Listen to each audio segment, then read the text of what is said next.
Sirens wailing, tires screeching, a blur of flashing lights tearing through the night. Police chases are some of the most dangerous spectacles on the road, where desperation collides head-on with the law. What starts as a routine traffic stop or a suspect trying to escape often spirals into high-speed chaos, leaving twisted metal, shattered glass, and sometimes tragic loss of life in its wake.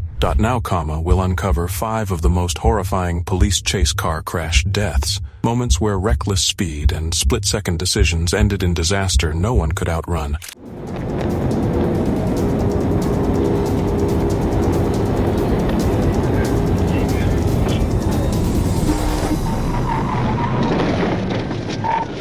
Ring. He just ran in the back of a car. It was just after 7 p.m. on December 26, 2022, when a Georgia State Patrol trooper lit up his lights for what should have been a routine stop. A black Kawasaki motorcycle had a broken rear tail light and a suspended license. Nothing unusual, nothing out of the ordinary, but the rider had other plans. Sterile 25 coming up Burton Road. It's going to be a black motorcycle. He's taking off today. With those words, the chase began. The biker swerved violently through traffic, tearing down the road, headlights blurring past as innocent drivers tried to move out of the way. What no one could predict was just how quickly this pursuit would turn deadly. 10, 50, he just ran the back of a car. In a flash, the Kawasaki slammed into the rear of a white Kia Spectra. The impact threw the rider off the motorcycle and onto the road with bone-shattering force. As dust and debris settled, the trooper rushed in, kneeling beside the crumpled body. "Can you hear me? Stay with me, buddy." For a few agonizing moments, it looked like the man might hang on. His body twitched,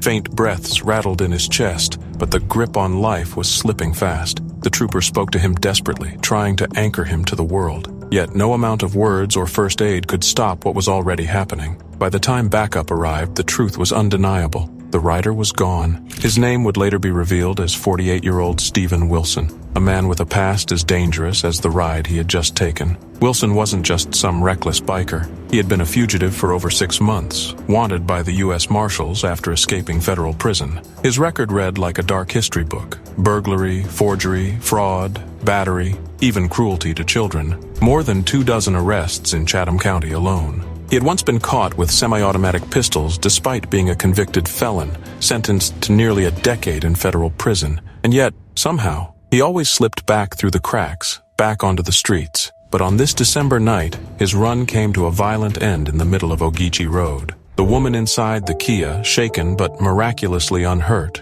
would go home. Stephen Wilson would not. In the end, the flashing lights faded, the wreckage was cleared, and traffic moved on. But for those who witnessed it, the trooper, the bystanders, even the drivers forced to swerve out of his path, the sight of Stephen Wilson's final desperate moments will never be forgotten. Heartbreak tonight in Victorville after the tragic death of a San Bernardino County Sheriff's deputy killed in the line of duty. The young father, husband, and 6-year veteran of the department was killed in a violent crash during the pursuit of a... It was the morning of March 17th, 2025, in Victorville, California. For most, it was an ordinary Tuesday. But for Deputy Hector Quist Jr., 36 years old, it was supposed to be a day off. Instead, he had picked up an overtime shift, the kind of sacrifice he was known for. He had been with the San Bernardino County Sheriff's Department for 6 years, and though he was dedicated to the job, those who knew him said his greatest devotion was to his wife and 2 children. He was more than a deputy. He was a brother, a son, a husband, a father, and once a football coach who inspired kids long before he ever put on a badge. Just before 11 a.m., deputies at the Victorville station spotted a stolen car near Mojave Drive and Omarosa Road. Behind the wheel was 22-year-old Ryan Dwayne Turner Jr., a man with a long history of trouble. Turner was no stranger to police. He'd been caught stealing cars before, arrested for running from law enforcement, and had already caused a crash during a pursuit the year before. He should have still been behind bars, serving a sentence for that crime. But because of early release laws, he was out, free to run again, and run he did. When deputies tried to stop him, Turner hit the gas, the stolen car screaming past traffic lights, swerving recklessly, hitting speeds of over 100 miles per hour. What followed was chaos, the kind of chase that tears through a city like a hurricane, leaving everyone else at its mercy. Deputy Quiz joined the pursuit, closing in as the chase cut through Victorville's intersections. But in a matter of seconds, everything changed. Turner's desperate flight had set the stage for tragedy. As Deputy Quiss pushed forward, his patrol SUV collided with a sedan driven by 23-year-old Marceline Demian, who had been making a left turn with the green light. The impact sent Quiss's vehicle careening into a light pole with such force it snapped in half. The crash tore through the street, knocking out power to nearby homes, the sound echoing like a bomb blast. First responders swarmed the scene, but the damage was done. Deputy Quiss's injuries were catastrophic. Despite desperate efforts, he died there on the road,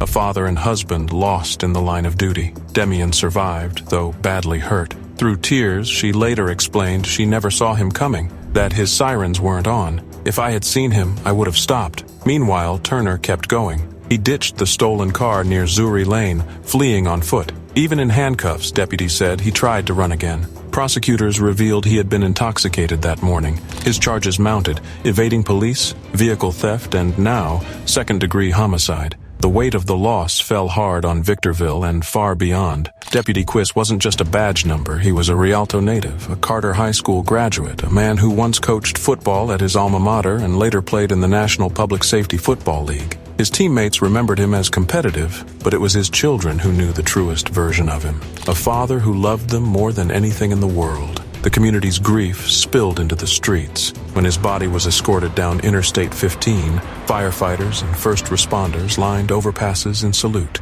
helicopters hovering above in a solemn tribute. The next day, candles and flowers piled high at the crash site, glowing reminders that his life mattered. His sister Dominique's voice broke as she said, "My brother was a good man. It wasn't in vain." His uncle Pedro Rivera added, "Putting on that uniform made him proud every day." On April 17th, nearly 3,000 people filled the Ontario Convention Centre for his funeral. His children's voices, recorded ahead of time, played for the crowd. "I love you, Daddy. You are my hero, and I'm going to miss you." There wasn't a dry eye in the room. The service ended with a rifle salute, a flyover, and the haunting sound of taps.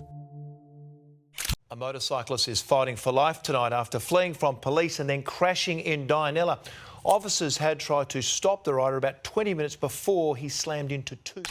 It was March 2012 in Glen Forest, Western Australia, when a quiet night turned into a scene of horror. On that night, 29-year-old Aaron Genovese was tearing down the road on a motorcycle, a man already carrying the weight of too many wrong turns. He had no license. He was already suspended from driving. The plates on his bike were fake, and in his pockets he carried cannabis, while in his veins ran a cocktail of alcohol, amphetamines, and methamphetamine. Levels so high, coroners later described them as typical of drivers arrested for the most chaotic and reckless behavior on the road. Aaron was not just riding illegally. He was riding like someone with nothing left to lose. When two officers first spotted him that evening, he was pushing nearly 100 kilometers an hour in a zone marked for 80. The decision to chase him came in an instant. Their lights flashed, their sirens wailed, and what should have been a routine traffic stop escalated into a high-speed pursuit that quickly spiraled beyond control. The chase cut across darkened roads, engines roaring, tires tearing into asphalt.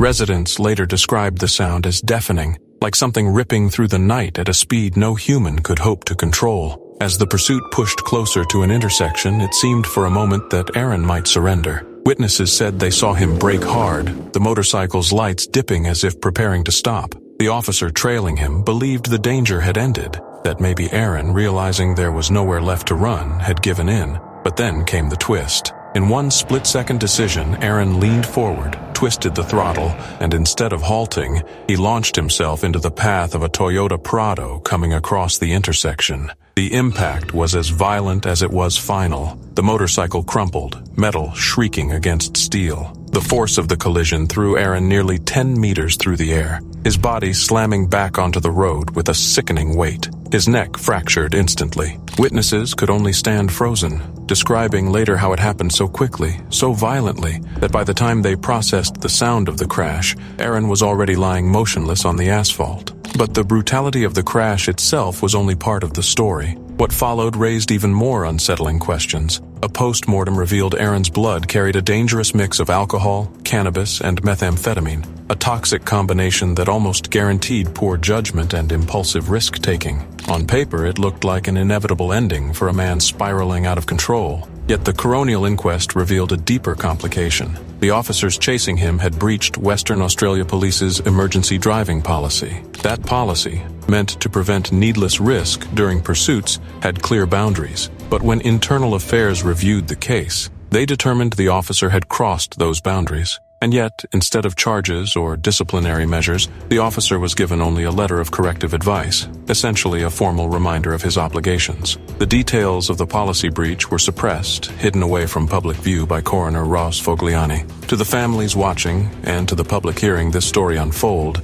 it felt like a silence louder than any siren. Neighbors who lived near the intersection recalled the moments before the crash with chilling clarity. One man described hearing an exceedingly loud noise as the motorcycle roared past, far too fast for any normal rider to control. Others said it was over in seconds. One heartbeat, they heard the bike scream down the road. The next heartbeat, it was just wreckage scattered across the street and a young man dead. For the community, the questions would not fade. Did Aaron's reckless choices alone write his fate? Or did the pursuit, pushed past the line of policy, play a role in steering him toward death? Was this a tragedy of one man's defiance, or a system too quick to give chase? The coroner stopped short of placing full blame on police, but the suppressed details and the lack of serious consequence left behind a sense of unease. In the end, the story of Aaron Genovese became less about one man's crash and more about a haunting reality. That a single split-second decision, his decision to flee, their decision to pursue, collided in the worst way possible. All that was left on that road in Glen Forest was the silence after impact,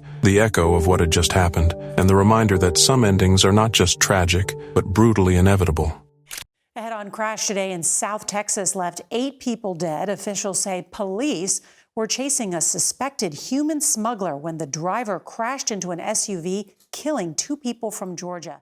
The morning of 2023 on U.S. Highway 57 near Batesville, Texas, began like any other. Jose Lerma, 67, and his wife Isabel, 65, were making their way south in their Chevrolet Equinox. They had been married nearly half a century, 49 years together, and were likely headed to Mexico for a visit. Isabel had even posted a cheerful birthday message to a friend less than an hour earlier. 2 people in love, seasoned by life, doing something as simple as driving down a rural highway. They had no idea their journey was about to end. At that same time, a white 2009 Honda Civic barreled down the road. Behind the wheel was a 21-year-old man from Houston. His car was crammed with 5 passengers, later identified as Honduran citizens, believed to be in the U.S. without legal documents. Law enforcement would confirm later. This was a smuggling run. When a Zavala County deputy tried to stop the Honda, the driver refused. He hit the gas instead, sparking yet another high-speed chase in southern Texas, a region where these pursuits have become frighteningly common.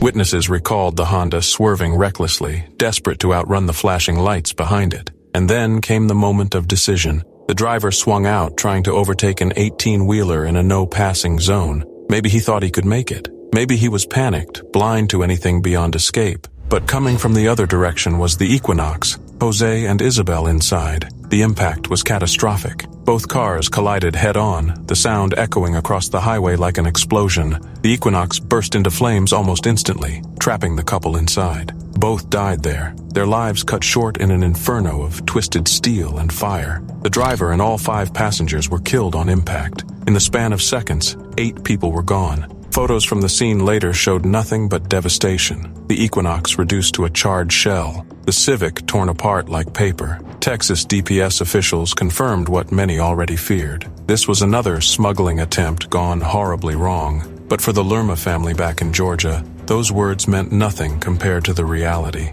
Their son, Jairo, broke the news online. His grief raw, his words heavy. He created a fundraiser to bring his parents home for burial. He wrote that their loss had left their hearts and souls shattered. By that Friday, over $7,000 had poured in, along with hundreds of messages of support. The couple had been just 1 month shy of celebrating their 49th wedding anniversary. The tragedy drew national attention. It was the deadliest migrant-related vehicle crash in the U.S. since 2021, when 13 people died in California. In Texas alone, more than 500 high-speed pursuits were reported in El Paso that year, many reaching speeds over 100 miles per hour. The numbers keep climbing. The American Civil Liberties Union of Texas has tracked over 100 deaths linked to Border Patrol chases since 2010, with a sharp rise in recent years. Critics argue the pursuits are too dangerous, turning highways into killing fields. Law enforcement counters that smugglers cannot simply be allowed to vanish into the night. Even new pursuit policies, urging officers to weigh public safety before chasing, can't undo the split-second decisions of a driver who refuses to stop.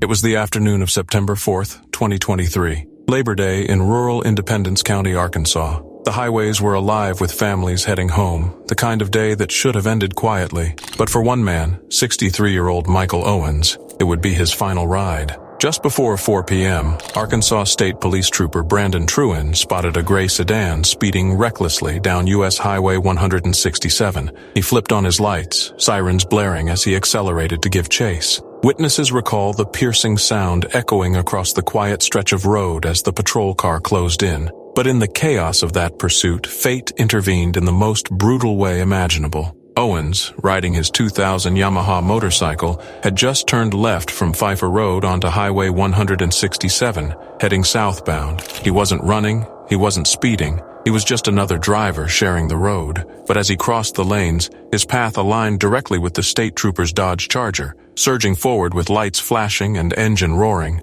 Trewin swerved hard, pushing his cruiser toward the right shoulder in a desperate attempt to avoid impact. But there was no time, no space, no chance. The front of the patrol car struck Owens' motorcycle with crushing force. The bike shattered, metal and glass scattering across the asphalt as the 63-year-old was thrown violently to the ground. Bystanders froze. For a moment, the only sounds were the siren's wail and the hiss of broken machinery. Trooper Trewin stumbled out of his damaged vehicle, injured but alive. Owens lay motionless on the roadway, his ride and his life brought to a sudden, devastating end. Emergency crews rushed to the scene, but nothing could be done. Michael Owens was pronounced dead from his injuries. Trewin was taken to White River Medical Center, treated for minor injuries, and released the next day. For the families driving home that afternoon, it was a sight they will never forget. A patrol car, a mangled motorcycle, and the haunting reminder of how fast ordinary moments can turn into tragedy. One man died doing something as routine as making a left turn.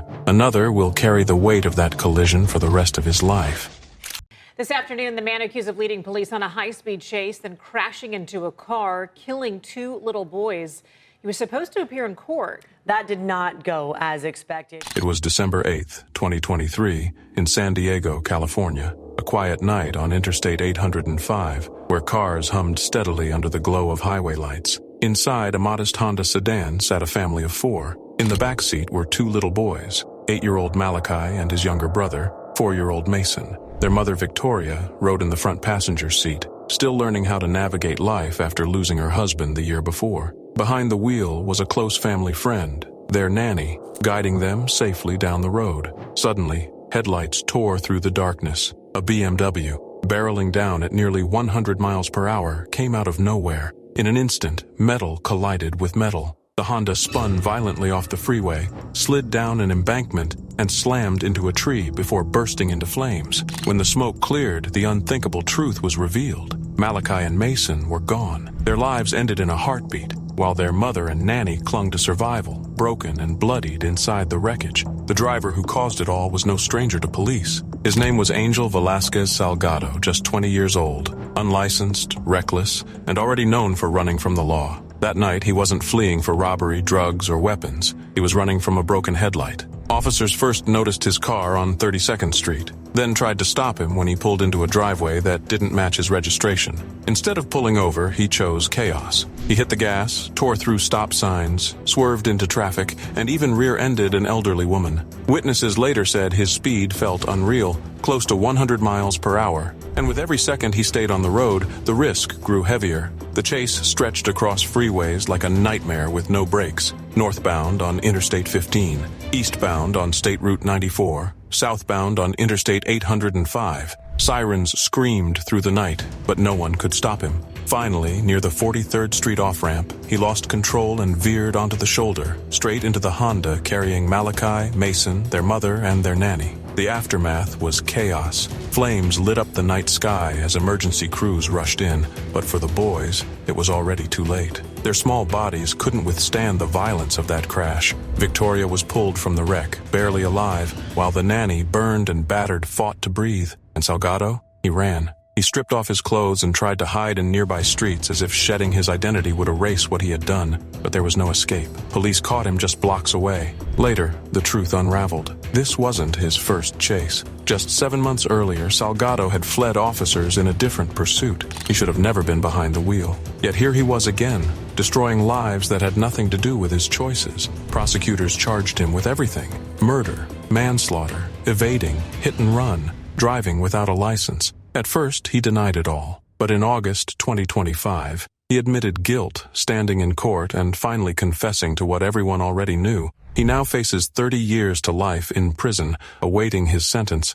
but punishment doesn't erase the silence left behind. Malachi and Mason's laughter no longer fills their home. Their father was already gone. Now their mother, a woman who has battled lupus since childhood, carries not only her illness and her injuries, but the crushing grief of outliving her children. The family's godmother, desperate to give them a proper farewell, started a fundraiser. Thousands poured in, messages of heartbreak from strangers who couldn't believe 2 young lives could be taken over something as small as a broken headlight. It was January 22nd, 2019, in Birmingham, United Kingdom. Holly Burke, a 28-year-old police community support officer, had finished her day, slipped behind the wheel of her Ford Fiesta, and set off along Lordswood Road. She had no way of knowing her life was about to be stolen in the most brutal way imaginable. At nearly the same moment, across the city, a Renault Scenic tore down the Aston Expressway. Behind the wheel was 42-year-old Darren Ohm, a man with no license, no insurance, and a bloodstream poisoned with substances more than 20 times the legal limit. When officers on routine patrol spotted him speeding, they signaled him to stop. He refused. That refusal sparked a nightmare. A 14-minute pursuit across some of Birmingham's busiest roads. Ohm's reckless flight turned the city into his personal racetrack. In residential streets, he pushed 60 miles per hour through 30 zones. On the expressway, he soared past 100 miles per hour, weaving between cars, overtaking on the inside, and ignoring every rule meant to keep people safe. Police tried to stop him with a stinger device, but he blasted straight over it. CCTV cameras later captured him running red lights, forcing himself into oncoming traffic, and roaring past City Hospital at twice the legal speed. For 12 miles, he played roulette with strangers' lives, each turn of the wheel a spin closer to disaster. He later claimed he panicked, that he only wanted to pick up a friend and didn't want the car seized. But panic doesn't explain why he had a criminal record stretching back decades. It doesn't explain why, after prison sentences for robberies, firearms, and even smuggling abroad, he still chose to get behind the wheel high, unlicensed, and dangerous. What it does explain is this: he was running because he knew exactly where his choices would lead him. And he was right. Just before 11:30 p.m., Ohm approached the junction at Bearwood Road and Hagley Road. The lights glowed red. He didn't stop. He blasted through at nearly 80 miles per hour. At the very same second, Holly Burke's light turned green. She drove forward, trusting the rules of the road that every driver relies on. In an instant, metal met metal. Ohm's Renault slammed into the driver's side of Holly's Fiesta with catastrophic force. The crash was devastating. Witnesses watched in horror as emergency crews swarmed the scene.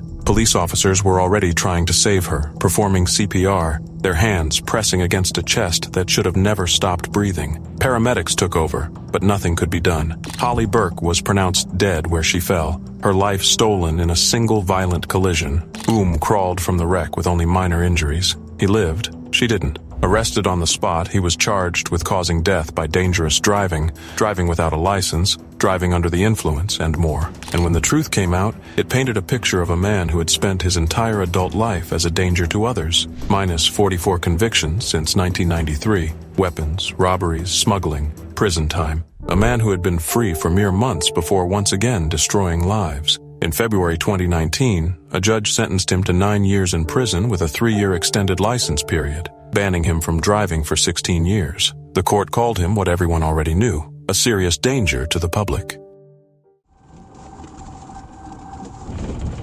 He's on foot. He's cracked out.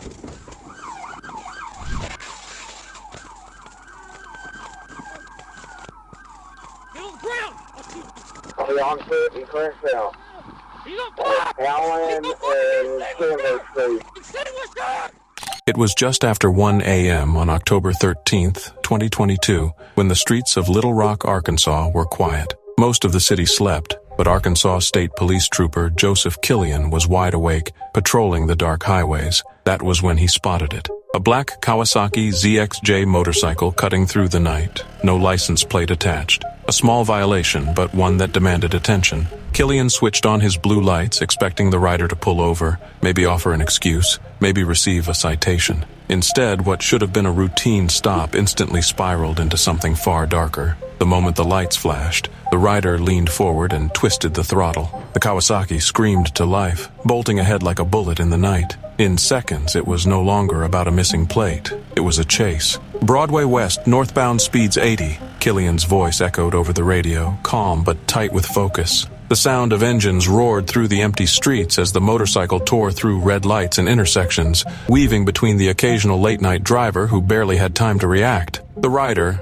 later identified as 38-year-old Christopher Gaylor of Alexander, Arkansas, wasn't just running, he was flying. His motorcycle darted across lanes, pushed to its limits. At one point, troopers estimated his speed reached 120 miles per hour. He swerved into oncoming traffic, forcing startled drivers to yank their steering wheels to avoid head-on collisions. To anyone watching, it was pure chaos. A man who seemed to have nothing left to lose, and state troopers who couldn't, and wouldn't, let him slip away into the darkness. Backup closed in. Trooper Austin Duncan joined the pursuit as Gaylor veered off the interstate and cut sharply into a Kroger parking lot. There, the motorcycle jumped onto sidewalks, buzzing past storefronts, the engine howling as sparks shot up from the pavement. Troopers tried to box him in, but Gaylor had the desperation of someone running from far more than a traffic stop. He slipped away again, vanishing into the narrow space between two houses. And then, everything unraveled. Gaylor leapt from his still-moving motorcycle, abandoning the bike as it skidded across grass and concrete. He sprinted into the shadows on foot. Duncan swerved to avoid hitting him, his cruiser smashing into a parked vehicle with a sickening crunch of metal. But Gaylor wasn't free yet. "Get on the ground! I'll shoot!" Voices shouted into the night. Duncan raised his taser and fired. The first jolt seemed to do nothing. Gaylor staggered, still trying to run. Duncan fired again, and that was when the unthinkable happened. Sparks erupted. In an instant, flames roared to life, engulfing Gaylor in a blazing inferno. His backpack, unknown to the troopers, was filled with gasoline. A simple spark had turned him into a human torch. The night exploded in fire. Gaylor stumbled, screaming, his body ablaze. Troopers froze for half a second in disbelief before the horror set in. "He's on fire! Extinguisher! Extinguisher!" The desperate shouts filled the air as Duncan sprinted back to his cruiser. He grabbed the extinguisher, rushing to spray down the flames as the sickening smell of burning fuel and melted fabric coated the scene. The fire hissed and sputtered out. Gaylor collapsed. His jacket melted into his skin, his body a seared wreck. Officers moved fast, cutting away the burned fabric, holding him down as paramedics arrived. Against all odds, he was still alive. Later at the hospital, his father revealed a chilling detail. Gaylor had been carrying a jug of gasoline in that backpack. According to him, his son was delivering it to a friend who had run out of fuel. Whether that story was truth or excuse, the result was undeniable. It had nearly cost Gaylor his life. For weeks, he fought through the agony of burns, undergoing treatment at the Arkansas Children's Burn Unit. He eventually recovered, scarred but breathing. In court, he was sentenced to 7 years of probation. On paper, he had survived his brush with death, but fate wasn't done with Christopher Gaylor. Less than a year later, he died in a car crash, closing the final chapter of a life defined by reckless decisions and close calls. This chase, born from something as small as a missing license plate, had turned into one of the most surreal and shocking moments in Arkansas State Police history. A man, literally set ablaze by the consequences of his own choices, became a reminder of how thin the line is between control and catastrophe. And as troopers cleared the scene that October morning, the flames extinguished and the chaos fading, one truth lingered in the air like smoke. In the world of high-speed pursuits, it only takes a single spark for everything to burn. A police pursuit ending with a deadly crash and 2 children losing their lives. Thank you for joining us on a busy Friday night on the Fox 5 News. I'm Kathleen Bade. It started as a police chase before the suspect hit another car, then fled on foot.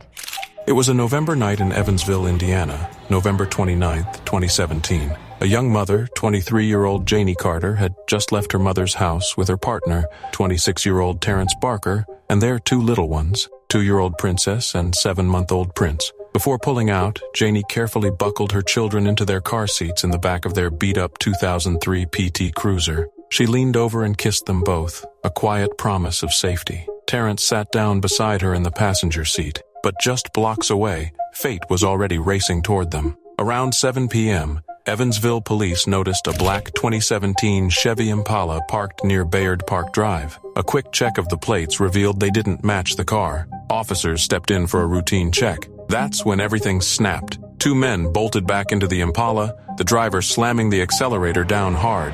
His name was Frederick McFarland. The chase barely lasted half a mile, but in that short, violent stretch of road, the Impala roared to 74 miles per hour. And then came the intersection. Monroe Avenue and Linwood Avenue, two streets that would become a crossroads of life and death. McFarland blew through a stop sign at full speed. At the very same moment, Janie's PT Cruiser crossed into the intersection. The impact was savage. Metal crushed against metal, and in an instant, the family's car was hurled into a tree. The PT Cruiser twisted around the trunk. 7-month-old Prince was thrown from the car. 2-year-old Princess stayed strapped in, but the force of the crash was catastrophic. Terrence took the worst of it, absorbing the deadly blow in the passenger seat. Janie, broken and barely conscious, clung to life. Across the street, a neighbor named Tanisha Given heard the deafening collision. She ran outside and froze at the sight of the mangled car against the tree. Within moments, police swarmed the scene. Some thought the wreck was McFarland's car and approached with guns drawn.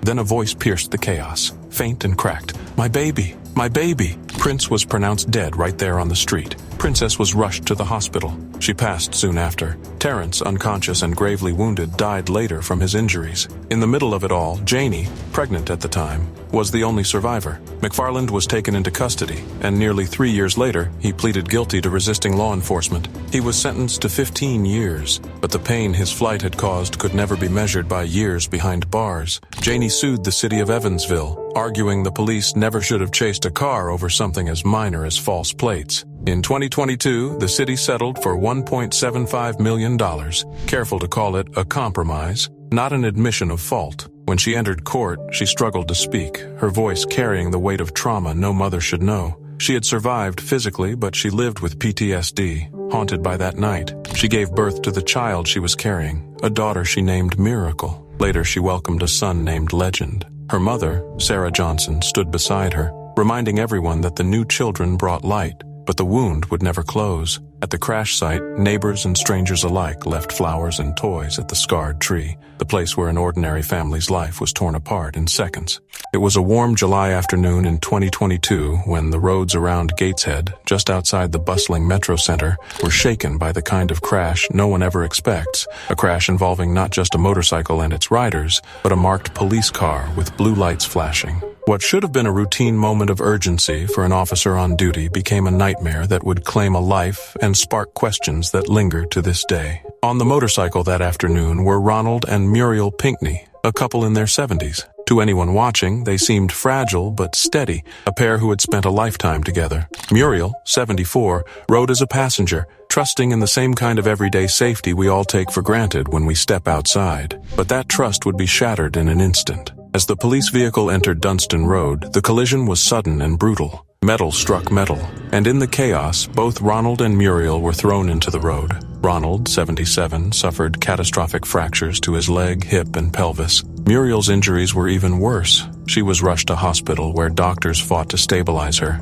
but despite everything, her body could not withstand the trauma. Days later, she slipped away, and this was not just another road accident. The driver of the police car was one of their own, PC Mark Roberts, a 56-year-old officer. The Independent Office for Police Conduct immediately launched an investigation, interviewing Roberts under criminal caution. The seriousness of the situation was undeniable. The question was no longer just about how the crash had happened. It was whether a police officer's own driving had crossed the line into criminality. The results of that investigation were damning. Roberts was charged. He admitted to causing death by careless driving and causing serious injury to Ronald by careless driving. He denied the more severe charges of dangerous driving, but the damage had already been done. For the Pinckneys, the labels of careless or dangerous mattered little, because the outcome was the same. Muriel was gone. Imagine it. Two elderly people riding together, unaware their lives were about to collide with a patrol car in the most literal and devastating sense. Imagine being Ronald, surviving but broken,